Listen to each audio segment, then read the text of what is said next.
21 থেকে 23 মে বাংলাদেশ ভারতের যৌথ নদী কমিশনের সদস্যরা কলকাতায় বৈঠক করেছেন। বিষয় এই বছরের ডিসেম্বরে শেষ হতে যাওয়া গঙ্গা চুক্তির ভবিষ্যৎ নির্ধারণ। এই সফরের সময় যৌথ নদী কমিশনের সদস্যরা ফারাক্কা বাঁধ এলাকা পরিদর্শন করেন। বাংলাদেশ ভারতের মধ্যে 54টি অভিন্ন নদী রয়েছে। এই নদী প্রবাহের পানি নিয়ে দুই দেশের মধ্যে প্রতিনিয়ত চলে দর কষাকষি, আছে ন্যায্যতার প্রশ্নও। বিশ্লেষকরা মনে করেন দ্বিপাক্ষিক সম্পর্কে ভারত বরাবরই পানিকে কূটনৈতিক ঢাল হিসেবে ব্যবহার করে, যার অন্যতম উদাহরণ ফারাক্কা বা তিস্তার পানি।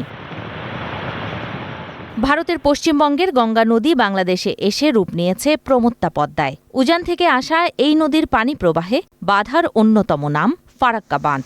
এই ফারাক্কার পানি বণ্টন নিয়ে দুই দেশের মধ্যস্থতায় 1996 সালের 12 ফেব্রুয়ারি 30 বছর মেয়াদী গঙ্গার পানি বণ্টন চুক্তি স্বাক্ষর হয়। এই চুক্তির মেয়াদ শেষ হচ্ছে চলতি বছরের ডিসেম্বরে, যা নিয়ে চলছে মাঠ পর্যায়ের পর্যবেক্ষণ এবং আলোচনা।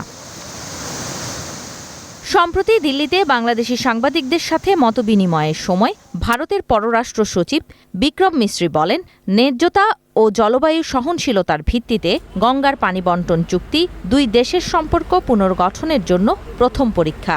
দুই দেশের যৌথ নদী কমিশনের আলোচনায় চুক্তির ভবিষ্যৎ নির্ধারিত হবে বলেও জানান তিনি। ভারতের গবেষণা প্রতিষ্ঠান ন্যাট স্টেটের কনভেনর পঙ্কজ শরণের মতে, গঙ্গা চুক্তিতে প্রয়োজন সাম্প্রতিক সময়ের নদী প্রবাহের আশেপাশের মানুষ এবং পানি প্রবাহের তথ্য উপাত্ত বিশ্লেষণ। বর্তমান চুক্তিটি 40 বছরের পানি প্রবাহের তথ্য উপাত্তের উপর ভিত্তি করে করা হয়েছে, কিন্তু 1996 থেকে 2026 সাল পর্যন্ত অনেক পরিবর্তন হয়েছে। তখনকার পানি প্রবাহ, নদীপাড়ের বাস্তবতা, মানুষের উপস্থিতি এখনকার সাথে এক নয়। গঙ্গা চুক্তির ক্ষেত্রে বর্তমান পানি প্রবাহের তথ্য উপাত্ত এবং বাস্তবতা বিবেচনায় নেওয়া প্রয়োজন। বাংলাদেশও এই বাস্তবতা মেনে নিতে প্রস্তুত কিনা সেটিও দেখতে হবে।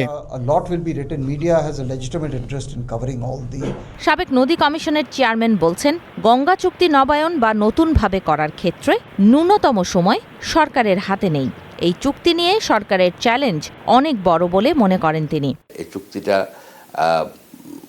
রিনিউ হওয়ার সংশয় আছে, এটা যে ইজিলি হয়ে যাবে তা না। ফারাক্কার উজানে কমপক্ষে 8টা ব্যারেজ আছে, তাছাড়া অনেক রকমের কিছু ড্যামও আছে। সব কিছু মিলাইলে প্রায় 300-র মতো হাইড্রোলিক স্ট্রাকচার আছে, সেখানে কিন্তু পানি তারা তুলে নেয়, যার ফলে ফারাক্কা পয়েন্টেই পানি এখন কম আসতেছে। সেই জন্য হওয়া উচিত হচ্ছে যে সারা নদীতে কী পরিমাণ পানি আছে তার একটা ন্যায্য হিস্সা আমাদের দরকার। শুধু ফারাক্কা পয়েন্টে পানি ভাগ করলেই হবে না। আমাদের এখন ডিপ্লোমেসির মূলই হবে যে কমপক্ষে 2-3 বছরের জন্য যা আছে ঠিক সেইভাবেই এটাকে রাখা। এর মধ্যে ভিগোরাস ডিপ্লোমেসি করে তাদের সাথে আলাপ আলোচনা করে নতুনভাবে একটা চুক্তি করার একটা ফ্রেমওয়ার্ক তৈরি করা। বাংলাদেশকে চাপে রাখতে ভারত সবসময় পানিকে ঢাল হিসেবে ব্যবহার করে বলে মনে করেন অনেকে। ভারত বাংলাদেশকে পানির ব্যাপারে নতজানু রাখতে চায়, জিওপলিটিক্যাল উইপন হিসেবে ইউজ করে। এখানে আপনার নদীর পানির ব্যাপারে ভারত একটা অবিশ্বস্ত বন্ধু। সাবেক কূটনীতিক বলছেন, 1996 সালের মতোই গঙ্গা চুক্তি রাজনৈতিকভাবেই সমাধান হবে। যেহেতু সম্পর্ক এখন একটুখানি স্বাভাবিকরণের দিকে যাচ্ছে, বাংলাদেশের দিক থেকে আমরা আবার 30 বছর নবায়নের দিকেই মনোযোগী হওয়াটা বোধহয় যথাযথ হবে।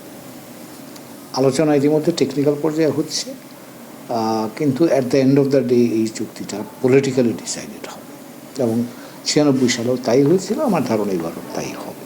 গঙ্গা চুক্তি নিয়ে সরকার একটি বিশেষজ্ঞ কমিটি গঠন করেছে বলে জানিয়েছেন পানি সম্পদ মন্ত্রী শহীদ উদ্দিন চৌধুরী। দুই দেশের যৌথ নদী কমিশনের বৈঠকের তথ্য উপাত্ত হাতে পাবার পর এই নিয়ে আলোচনা হবে বলে জানান তিনি। আমাদের মন্ত্রী পর্যায়ের যে জয়েন্ট রিভার কমিশনের যে কমিটি আছে, সেটা আমরা বসে এটাকে ফাইনালাইজ করার জন্য এই আগস্ট বা সেপ্টেম্বরের ভিতরে আমরা চেষ্টা করব। আমরা আশা করছি এবং খুবই বেশি আমরা আশাবাদী যে আরেকটা নতুন চুক্তি হবে এবং সেই চুক্তির মধ্য দিয়ে বিগত 30 বছরের যে ধারাবাহিকতা সেটা রক্ষা হবে ইনশাল্লাহ। তবে গঙ্গার পানির বিষয়ে বাংলাদেশের ন্যায়সঙ্গত দাবি শেষ পর্যন্ত কোনো রাজনৈতিক হাতিয়ার হয়ে দাঁড়ায় কিনা তা নিয়েও আছে নানা জল্পনা। ঝুমি রহমান, ওয়ান নিউজ, ঢাকা।